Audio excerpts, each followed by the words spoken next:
My name is Lily, and I'm 31 years old.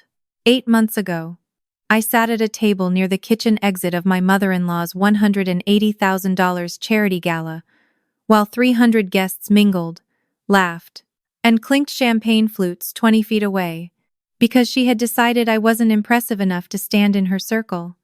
The small envelope I slipped onto the gift table before I left that night would cost her a $2.9 million oceanfront estate, and dismantle every assumption she'd spent 4 years carefully building about the kind of woman her son had married. Before I tell you what happened that night and everything that unraveled afterward, I want to be clear about something. This story isn't about revenge. It never was. It's about what happens when you spend years making yourself small for people who were never going to see you anyway, and the moment you finally stop. The Harborview Country Club on the Connecticut shoreline looked exactly like something my mother-in-law would choose. Vaulted ceilings with hand-painted medallions, floor-length linen draping every table, and a 12-piece orchestra that she'd flown in from Boston. I'd helped address the invitations 4 months earlier, sitting at her kitchen table while she dictated names, and I wrote in my neatest handwriting, because she said my penmanship was the one useful thing I brought to any event. She'd laughed when she said it. I'd laughed too, which was its own kind of tragedy. My husband and I arrived together.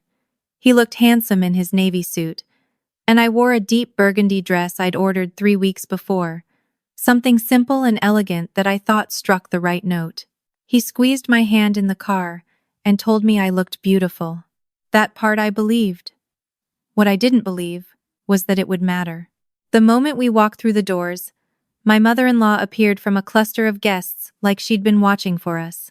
She was in a silver gown that cost more than my first car, her hair set in the kind of blowout that requires a dedicated appointment. She kissed my husband on both cheeks, held his face in her hands, told him he was the reason she had anything worth celebrating.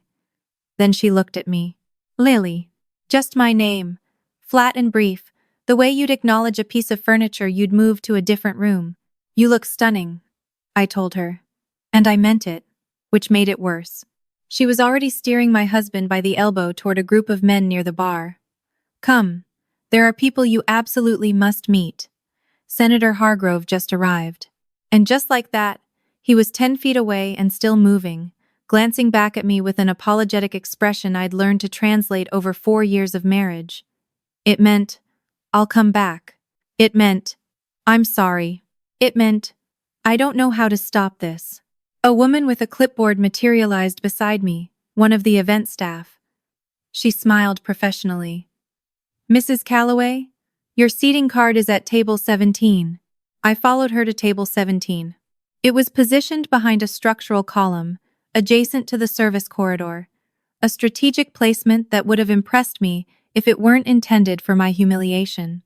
The other guests at the table were a retired insurance adjuster from Westport, a couple who'd come as a favor to someone who couldn't attend, and 2 women I'd never seen before, who spent the entire evening talking to each other in hushed, urgent tones about a real estate dispute in Fairfield County.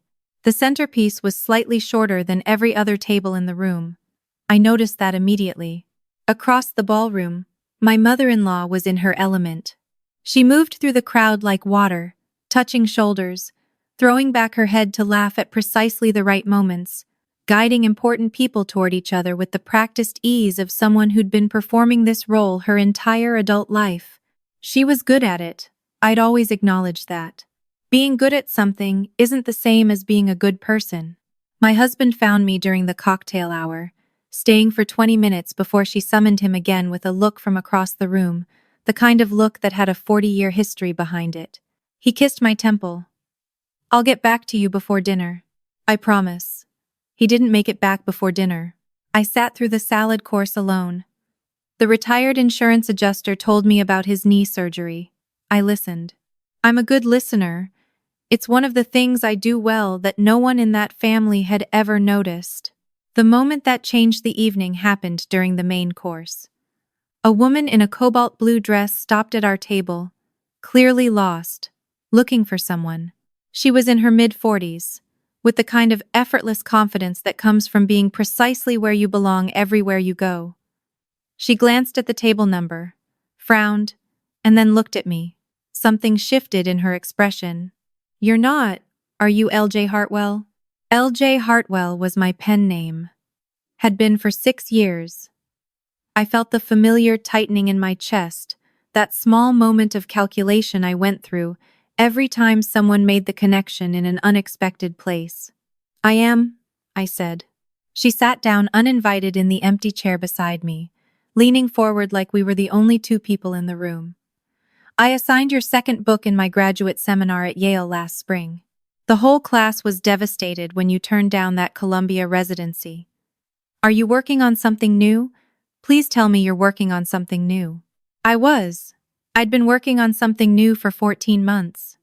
My publisher had cleared space in the fall catalog. But that wasn't the thing I was about to tell her, because 3 tables away, my mother-in-law had noticed this conversation and was watching it with an expression I'd never seen on her face before.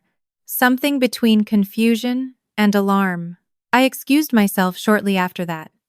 Not dramatically, not with a speech or a confrontation.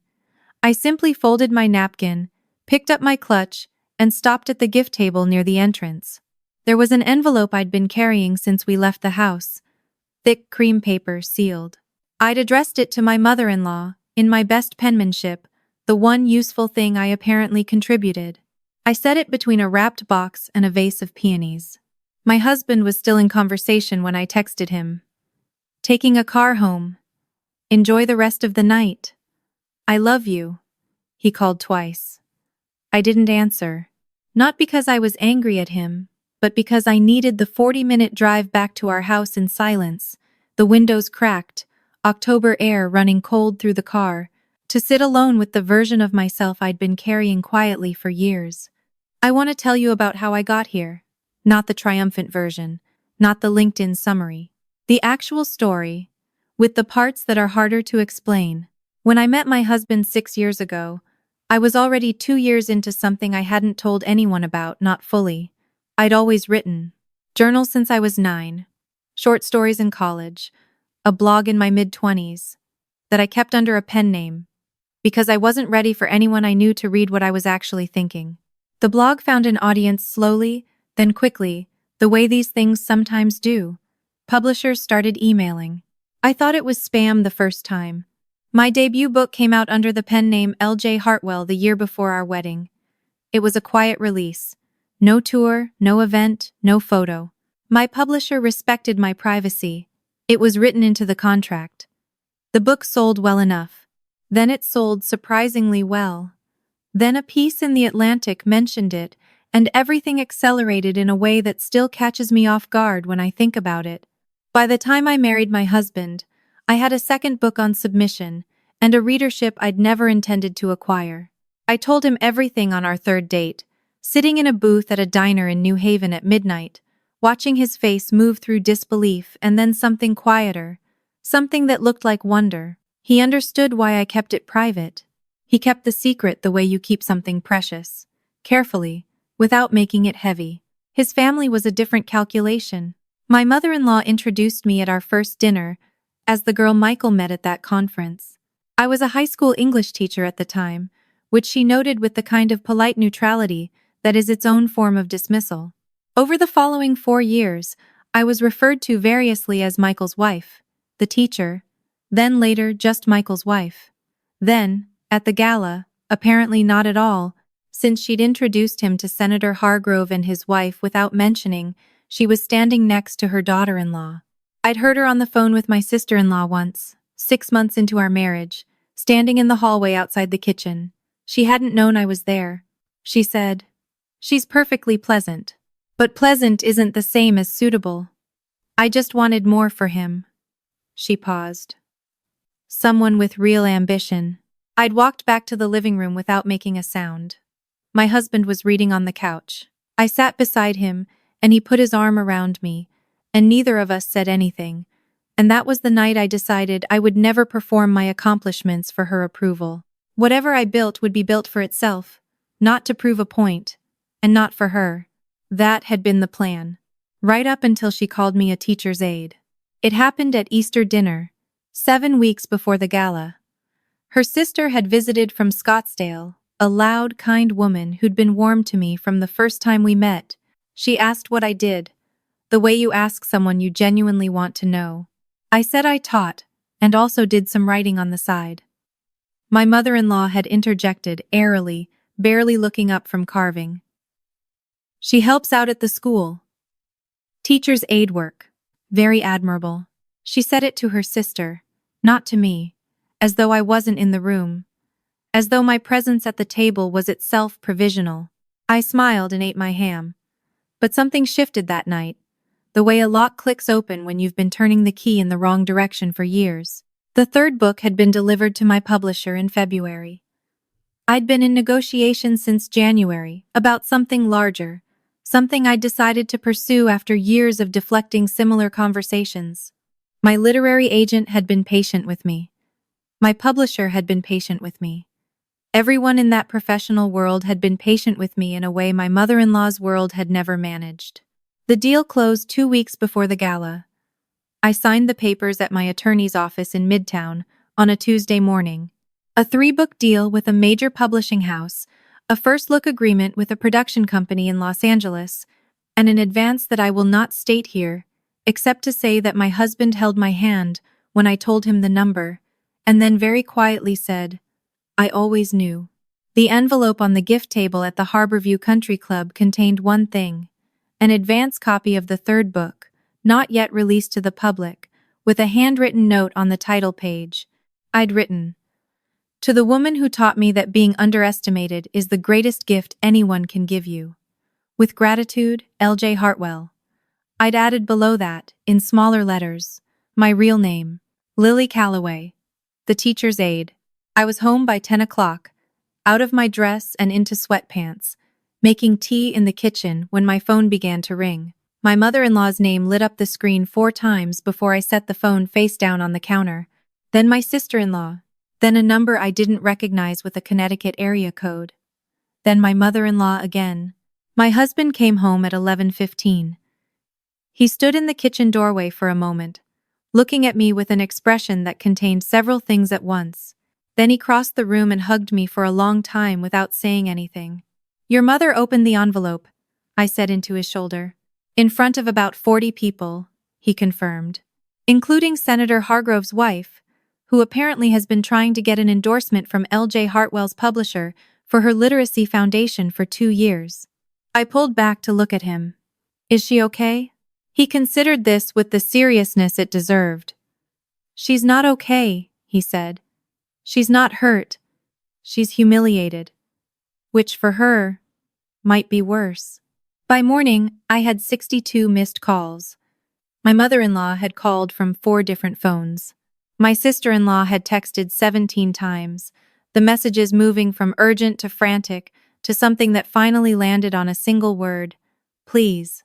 2 calls from my husband's family attorney, which confused me until I understood what had happened with the house. The oceanfront property in Rhode Island, 3 bedrooms, private beach access, assessed at $2.9 million, had been in my mother-in-law's name for 11 years. She'd purchased it originally with a combination of her own savings and a loan co-signed by a man named Richard Patel, a literary investor and arts patron who had quietly become one of the most influential figures in East Coast publishing philanthropy over the past decade. Richard Patel was also, as it happened, on the board of my publisher. The connection wasn't something I'd engineered. The world of literary philanthropy is genuinely smaller than it appears from the outside. Richard Patel had been at a benefit for a children's literacy organization in Greenwich 2 years earlier, where my mother-in-law had chaired the silent auction committee. She'd cultivated him carefully since then as a social contact, a name to drop, someone whose presence at her events conveyed legitimacy. She hadn't known that the anonymous donor who'd funded the charity she hosted that gala, for the one that had given her the social credibility to fill that ballroom, was me. My literary agent had set up the donation structure 18 months earlier as part of a broader giving strategy. It was private, handled through a foundation, cleanly documented. The charity received the funding. My mother-in-law received the social prestige of hosting their flagship event. Neither of us had known the other's involvement until Richard Patel, standing in the Harborview ballroom, while my mother-in-law was still holding my advance copy with shaking hands, made a phone call to his associate at the foundation and discovered exactly who L.J. Hartwell was and exactly who had just been seated near the kitchen exit at table 17. He did not confront her that night. He was too composed for that. But the conversation he had with his attorney the following week resulted in a formal review of the co-signature on the Rhode Island property loan and certain conditions attached to that agreement, conditions that had always been there. Thing that my mother-in-law had apparently not read closely enough came into sharp focus. I didn't ask for any of this. I want to be clear about that. I didn't pull levers or make calls. What I did was exist, professionally and honestly, in a world my mother-in-law had never bothered to look at, and the weight of that world had its own gravity. She came to our house 12 days after the gala. I watched her from the upstairs window for a moment. Before I went downstairs, she was standing on the front porch in a coat I'd complimented once, and she looked like someone standing outside a building they weren't sure they still had access to. My husband opened the door. I came downstairs. She was in our living room for the first time in 4 years, without a reason attached to it. No holiday, no occasion. She sat on the edge of the couch, like she was afraid of the furniture, which was so unlike her that it took me a moment to calibrate. "I owe you an apology," she said, before I'd fully sat down. Her voice was the practiced kind of steady that cost something to maintain. "I know." She looked at me then, really looked, the way she hadn't in 4 years of dinners and holidays and car rides, and an entire marriage to her son. "I didn't know who you were." "You knew exactly who I was," I said gently. "You just decided it wasn't enough." She opened her mouth and closed it. Something moved across her face that I'd never seen there before, and I recognized it because I'd seen it in myself after the Easter dinner with her sister. The particular expression of someone hearing the truth about themselves and not being able to argue with it. "The teacher's aide comment," she said finally. "That was one." She nodded slowly. "There were others. There were others." My husband was in the kitchen, close enough to be present without being in the room, which was exactly right. I'd told him the night before that I needed to have this conversation without him intervening. He'd agreed without question. That's one of the truest things about him. "I want to ask you something," my mother-in-law said. "And I want you to know, I'm not asking for anything in return. I'm asking because I need to understand." "Okay. Why didn't you tell us? Any of us? For years, you let us think." "I didn't let you think anything," I said. "I told you I was a writer. You weren't interested in what kind." The silence that followed was the honest kind, not the strategic kind. She sat with it for a moment. "I was interested in what Michael's wife did for a living," she said. "I was not interested in being impressed by it." I let that sit in the air between us. It was the most honest thing she'd said to me in 4 years, and it cost her to say it. I registered that.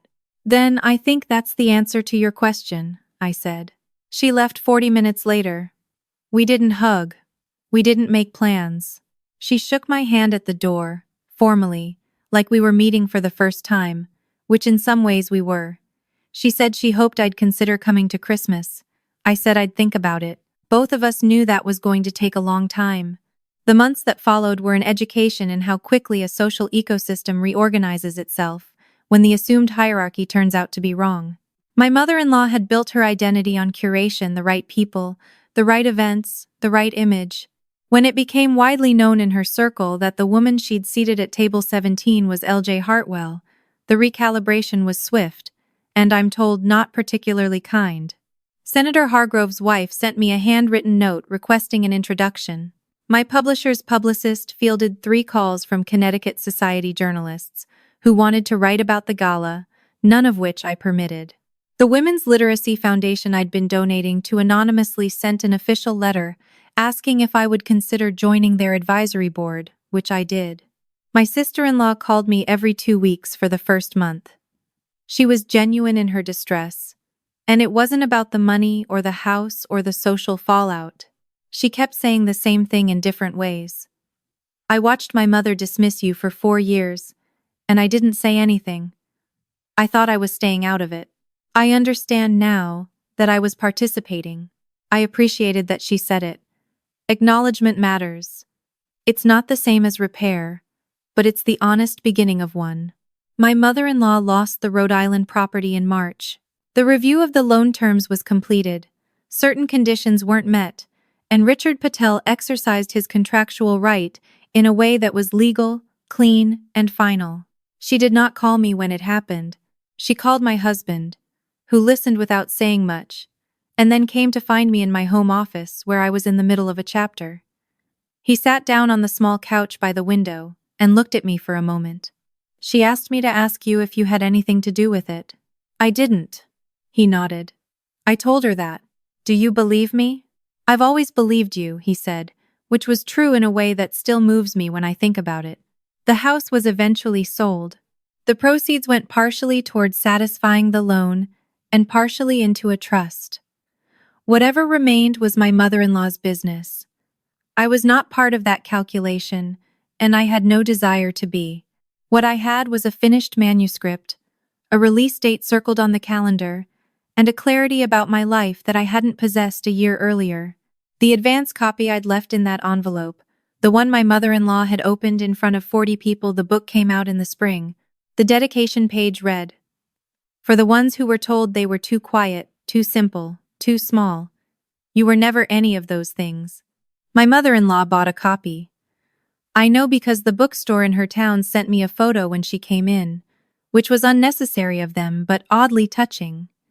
She bought two, actually. I've never asked who the second one was for. We went to Christmas. Not because I'd forgiven everything, not because 4 years of being made invisible dissolves in a few months of better behavior, but because my husband's grandmother was turning 83 and had always been kind to me, and because I decided that my presence in that family would no longer be negotiated down to whatever was convenient for someone else's comfort. I sat next to my husband at the main table. My mother-in-law placed the seating cards herself, the way she always does, and she put me there without being asked. She didn't make a speech about it. She didn't perform her growth. She just put the card where it had always belonged, and for the first time in 4 years, I sat at a family dinner without making myself smaller to fit. At one point, she was telling a story to her sister, the one from Scottsdale, and she stopped mid-sentence to gesture toward me and said, "You know Lily, she's a writer." Just that. As though it were obvious. As though it had always been true, which of course it had. Her sister caught my eye across the table and raised an eyebrow, the same warm, genuinely curious woman who'd asked me what I did at Easter. I smiled at her. She smiled back in a way that said she'd heard the whole story and found it fascinating. I didn't feel triumphant that evening. I want to be careful about that distinction. I felt the way you feel after a long time of being cold, not euphoric, just warm. Not like you've won something, but like you've simply returned to a temperature that was always yours to begin with. My third book debuted at number 4 on the list and climbed. My agent called me while I was grocery shopping, and I stood in the cereal aisle and cried a little, which I'm not embarrassed about. My husband took me to dinner at a small Italian place we'd been going to since we were dating, and we stayed until they stacked the chairs, talking about nothing particularly important, which is the best kind of conversation. My mother-in-law texted me when the list came out. It said, "I saw the news. Congratulations." 3 words after 4 years of erasure, which is not enough, and which is also not nothing. I wrote back, "Thank you." 2 words that carried their own freight. Here's what I've come to understand. The people who don't see you aren't necessarily evil. Some of them are just certain about how the world is ordered and where you fit within it. And certainty can be a kind of cruelty, even when it wears the face of simple preference. My mother-in-law was certain about what mattered, and certain I didn't possess it, and she organized her behavior around that certainty for years, without once stopping to ask if she'd measured wrong. She measured wrong. The correction wasn't mine to arrange or require. The world has its own accounting, and it doesn't ask our permission when it settles its books. All I did was refuse to help them keep listing me at the wrong value. One thing I kept, the seating card from table 17. I have it in my desk drawer, tucked inside the folder where I keep important things, my marriage certificate, my grandmother's letters, the first check I received for the first book. I keep it not as a reminder of the humiliation, but as a reminder of the evening. I stopped performing smallness for people who'd already decided what they were going to see. Some tables aren't worth sitting at. That's true. But it's also true that eventually, when you stop auditioning for a seat, something shifts. Either the table comes to you, or you realize you were sitting at the wrong one all along. I have a new book to finish. I have a husband who has always been in my corner, a grandmother-in-law who turned 83 in December and danced in her living room, and a reader somewhere in the world right now, turning the pages of something I made in the hours when everyone who dismissed me was asleep. That's enough. That's more than enough. If you've ever been told you weren't impressive enough to belong in a room, I hope you found your own way to leave the envelope on the table and walk out into the night. Not to make a point. Not to wait for the call. Just because your self-respect was never theirs to manage in the first place. Drop in the comments if you've ever had to hold your head up in a room that made you feel invisible. I read every single one. And if this story found you at the right moment, share it with someone who needs to hear that being underestimated has an expiration date.